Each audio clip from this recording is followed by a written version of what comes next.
Hi everyone. So something I wanted to talk about today was my history with Pokemon. First Pokemon in general, and then with the trading card game.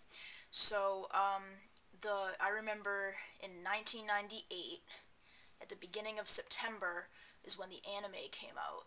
The very first, I Choose You Pikachu, and I remember I had some friends in my class, and they told me, "Oh, you gotta watch this anime. You gotta watch it." So everyone was talking about it, and so I remember it was on really early in the morning, and I had to get ready for school, so I couldn't watch it. So I would record it every morning, and then come home from school and watch it. So I watched it, and then at the end of that month, September 30th, 1998, is when Pokemon Red came out, and I bought that game, and everyone was into the Pokemon craze, and very shortly after that, my dad went on a business trip and he came home with a packet of Japanese Team Rocket Pokemon cards. My very first trading card pack of anything ever, and I'm pretty sure it was around Christmas of 1998. Because by then in Japan, they were already like four sets into the game, into the trading card game. So, what I got in my very first pack of cards ever, and which is also my favorite card ever, is this Japanese Dark Blastoise Hollow. And it was, looking back at it, it was a good card to get for one pack of cards. But Blastoise was my favorite. He was my starter in the game, and my favorite starter, and probably my favorite Pokemon out of the first generation. And so this card I would never trade, and I'm always keeping in my binder. And yeah, so after my dad got me that pack of cards, I wanted more, and I remember I started collecting Japanese cards before even the English cards came out. I'm not sure when Pokemon. I'm gonna Google it. When the Pokemon base set came out. I'm trying to remember.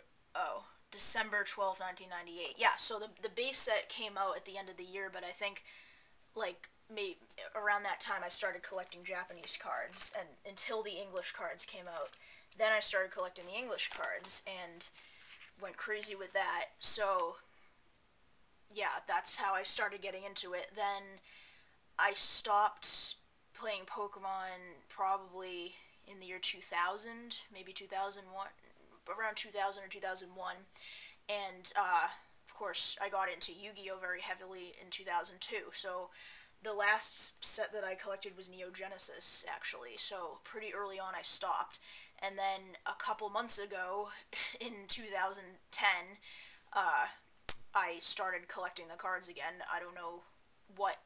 Something just sort of told me, you should buy a pack of these cards, and mostly what it was I buy so many freaking Yu-Gi-Oh cards that it's so boring sometimes to like open the same set of cards over and over again, and so I'm starting to just trade for what I need instead, and buying less packs.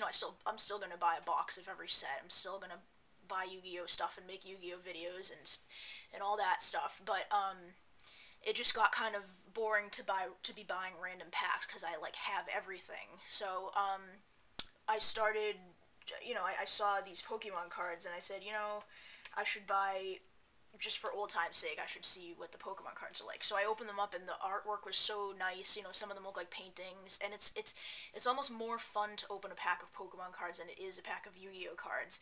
Not only because it's harder to get disappointed, because it's like so nostalgic, and it's like, I don't know, there's just something a little more fun about it. Of course that changes, like when a new set of Yu-Gi-Oh comes out, then that all changes and it's exciting again. But I'm talking about, like, I buy probably 3 boxes worth of a set when it comes out. Like, I buy a box, then I buy a bunch of special editions, and I buy a bunch of blisters of Yu-Gi-Oh in the store. So when I do that, it starts to get like really repetitive, and then it's like, I'll just trade for the cards I'm missing. I don't want to buy packs anymore. So what I've started to do with Pokemon is I will buy, instead of buying a box, because that they're expensive, and also I don't really want a box of any one set. I'll buy things that come with a variety of sets. So tins are really fun to buy because they come, with like 2 or 3 different expansions. So I'm slowly building my collection that I've missed out on the past, like 10 years. I'm gonna slowly build it back up just by getting random sets. I'm not gonna buy any booster boxes or anything, but I'm just gonna get tins and random promo things and things that look cool. So I don't know if I'm ever gonna, have a Pokemon collection that's as nice as my Yu-Gi-Oh collection, but I love using Pokemon cards as a nice break in between when opening the Yu-Gi-Oh pack starts to become boring.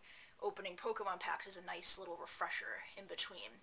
So that's what I use those for. So Pokemon I collect and Yu-Gi-Oh I play. And of course, I do collect Yu-Gi-Oh 2 and play Pokemon occasionally. So, but mainly those are my priorities with the card games. So, yep, that's it. And I'd love to hear your guys' stories on how you got into Pokemon and the card game and anything else. Alright, see you guys later. Bye.